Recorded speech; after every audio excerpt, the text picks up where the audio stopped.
अस्सलाम वालेकुम students, welcome to all about engineering. और आज इस वीडियो में हम देखेंगे कंप्यूटेशन ऑफ डीएफटी, बल्कि computation of IDFT using IDFT formula. पिछली वीडियोस में मैंने डीएफटी कंप्यूट करना सिखाया था दो तरीक़ों से, एक था फार्मूला वाला मेथड और एक था उसका मैट्रिक्स मेथड। इससे पिछली वीडियो में मैंने सिखाया था आईडीएफटी यूजिंग मैट्रिक्स मेथड, और आज हम देखेंगे आईडीएफटी यूजिंग आईडीएफटी फार्मूला। तो उन्होंने हमें सवाल दिया हुआ है, compute the IDFT of the following sequence using the IDFT formula x of k is equal to 6, minus 2 plus 2j, minus 2, minus 2 minus 2j। ये उन्होंने हमें सीक्वेंस दी हुई है और कौन सी दी हुई है, 4 पॉइंट दी हुई है। वो कह रहे हैं कि अब इसकी आप IDFT निकालें using IDFT formula.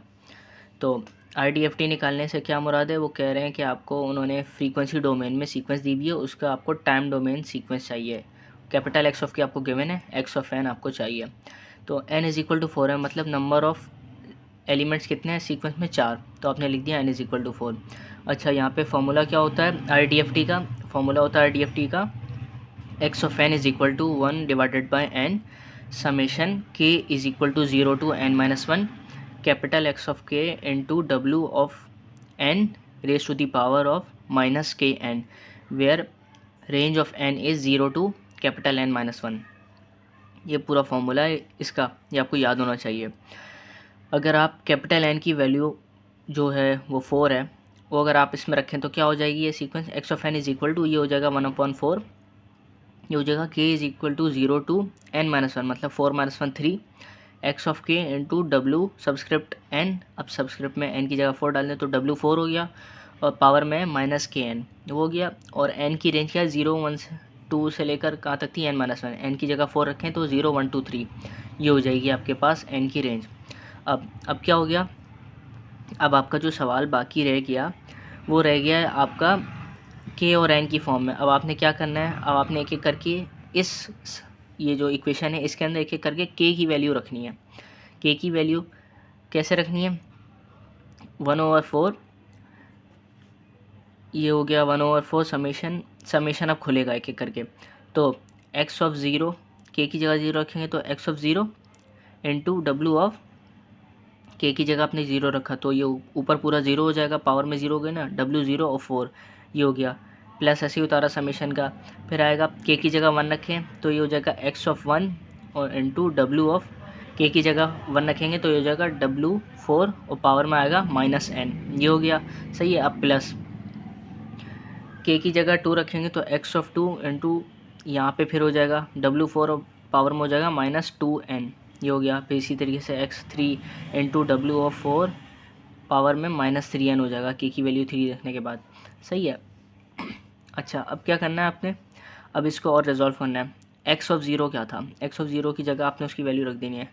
X of zero का मतलब है इंडेक्स ज़ीरो पे क्या वैल्यू रखी हुई है। ये पहला इंडेक्स है, ये दूसरा इंडेक्स है, ये तीसरा इंडेक्स है, ये चौथा इंडेक्स है। X of zero, zero index पे क्या रखा है, 6 रखा है ना, तो एक्स ऑफ ज़ीरो की जगह आपने 6 रख दिया, 6। और W04 1 आंसर होता है। टोटल फैक्टर अगर आप बनाएंगे W04 का 0 1 2 3 4 ऐसे होता है ना, तो 04 पे आपको 1 मिलता है जवाब। तो 04 की जगह आपने 1 डाल दिया, ठीक है। प्लस ऐसी होता है, एक्स ऑफ 1 की जगह आपने डाल दिया ये -2 + 2j, एक्स ऑफ 1 की जगह -2 + 2j डाल दिया, और W4 की पावर -n। अब ये n नहीं पता आपको तो आपने इसको ऐसे ही चलाना है, ये आ गया। प्लस ऐसे ही आया, एक्स ऑफ 2 की जगह आपने डाला ये -2 डाल दिया, और ये n की फॉर्म में इसको आपने ऐसे ही उतार दिया। प्लस एक्स ऑफ 3 की जगह आपने डाल दिया -2 ये ऐसे ही आ गया, और W4 की पावर -3n ये आपने ऐसे ही उतार दिया।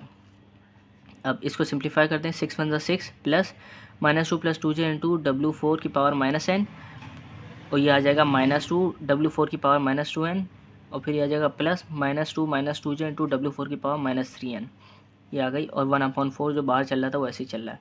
ये आपकी एक्स ऑफ एन अभी जो बन चुकी है ना, वो आपकी एन की फॉर्म में बन गई है, सही है, एन की फॉर्म में बन गई आपकी। इसको आपने इक्वेशन 1 कह दिया। अब एक एक करके यहाँ पे आपने एन की वैल्यू पुट करेंगे तो आपको जो सीक्वेंस है ना टाइम डोमेन वाली एक्स ऑफ एन, वो मिलना शुरू हो जाएगी। अब इक्वेशन 1 में हम पुट करना शुरू करते हैं। For n is equal to 0, इस इक्वेशन में जब जहाँ जहाँ एन है अगर हम वहाँ 0 रख दें तो क्या होगा, ये एक्स ऑफ एन है ना, ये हो जाएगा x of 0 is equal to 1/4 ऐसे ही आया, 6 प्लस -2 + 2j ऐसे ही आया, W4 ऐसा ही है और पावर में -n है, n की जगह 0 रखेंगे तो ये हो जाएगा W04, W04 आ गया। -2 ऐसा ही आया, फिर ये पावर में n है, पावर में आप जब n की जगह 0 रखेंगे तो ये हो जाएगा W4 की पावर 0, सही है। अब प्लस ऐसे ही उतारा, -2 जो ऐसे ही उतारा, W4 की पावर -3n है, n की जगह 0 रखेंगे तो हो जाएगा W04। W04 की वैल्यूज़ आपको पता है टोटल फैक्टर की 1 होती हैं, तो W04 इस पूरी जगह जहाँ जहाँ W04 नज़र आ रहा है वहाँ पे हम 1 1 रख दें तो एग्जैक्टली आ जाएगा 1/4 6 प्लस -2 + 2j, इसकी जगह 1 आ गया, माइनस और 2 इंटू W04, इसकी जगह 1 आ गया, प्लस -2 - 2j, W04 की जगह 1 आ गया। अब क्या करें, 1 को अंदर मल्टीप्लाई करवा के सिंप्लीफाई करें तो x(0) आपके पास 0 आएगा, सही है। इसी के साथ मैंने टोटल फैक्टर बनाया हुआ भी है। अच्छा, इसका टोटल फैक्टर बनेगा भी ऐसे कि आप ये अपने IDFT कैलकुलेट कर रहे हैं ना, तो इसका रिवर्स ऑर्डर में बनता है, मतलब W04 ये रहा तो W14 ऊपर होगा, ये 14 नहीं, ये होगा -14, क्योंकि आप IDFT मतलब इन्वर्स DFT कैलकुलेट कर रहे हैं। अगर DFT होता तो ये क्लॉकवाइज बनता, और अगर इन्वर्स DFT ले रहे हैं तो फिर वो आपका एंटी क्लॉकवाइज बनेगा, सही है। इसलिए W-14, W-24, W-34 ऐसे बनेगा।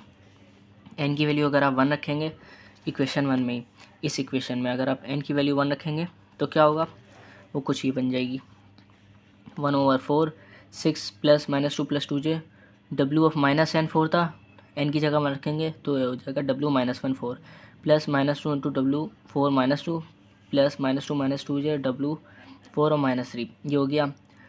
W-14 की आपने ये रही वैल्यू टोटल फैक्टर बना के निकालने आएगी, आएगी -j, वो रख दी, बल्कि ये रही, मैं ये देख रहा था, W-14 की आएगी वैल्यू आपके पास j, वो रख दी, -2 ऐसे ही उतारा, फिर W-24 की आ गई -1, -2 + 2j ऐसे ही उतारा, W-34 की आ गई आपके पास वैल्यू -j। इस पूरे को आप सॉल्व करेंगे, ये वैसे ही सॉल्व हो जाता है, कैलकुलेटर की भी ज़रूरत नहीं पड़ती। इसका आंसर आ गया आपके पास 1। फॉर n = 2 के लिए फिर वही करेंगे, इस वाली इक्वेशन में जहाँ जहाँ n नज़र आ रहा है वहाँ आप 2 रखेंगे तो आपके पास कुछ इक्वेशन ऐसी बन जाएगी। इनकी वैल्यूज़ फिर आप टोटल फैक्टर को देख के निकालें। W-24 कैसे कैलकुलेट होगा, 0 4 ये रहा, -14 ये रहा, -24 ये रहा, -24 की जगह आपने -1 डाल दिया। -4 कैसे कैलकुलेट होगा, 0 4 ये रहा, -14 -24 -34 -44, ये यहाँ पे होगा, उसकी वैल्यू 1 आएगी तो आपने W-44 की जगह 1 रख दिया। इसी तरीके से W-64 है ये, वो कैसे कैलकुलेट होगा, W-04 W-14 W-24 -34 -44 -54 -64, -64 की जगह -1 आ जाएगा तो W-64 की जगह -1 आ गया।